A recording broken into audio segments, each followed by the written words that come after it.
कि हम लोग यहाँ अपने अपने व्यक्तिगत तनावों का आदान प्रदान करने के लिए एकत्रित नहीं हुए हैं। हम लोगों के बीच दुर्भाग्य से अब रणभूमि के अतिरिक्त कुछ नहीं है, इसलिए युद्ध के नियम निश्चित कर लिए जाएं।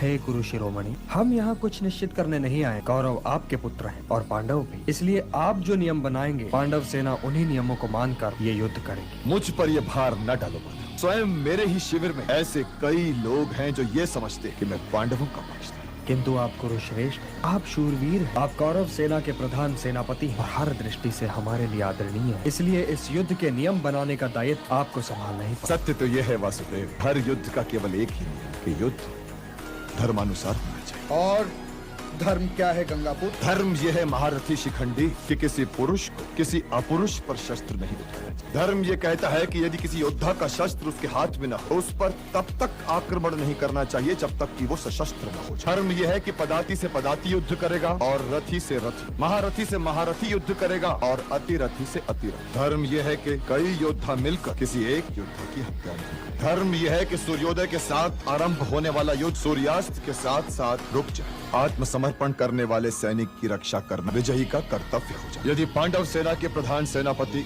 कोई नियम घटाना या बढ़ाना चाहे तो उसका स्वागत है। हे गंगापुत्र, द्रुपद पुत्र धृष्टद्युम्न एक सभ्य योद्धा। वो एक वृद्ध महारथी का युद्ध में शीश तो काट सकता, परंतु एक वृद्ध शूरवीर का वाक्य नहीं काट सकता। और आशा करता हूँ कि आपकी ओर के रथी और महारथ इन नियमों का पालन अवश्य करें।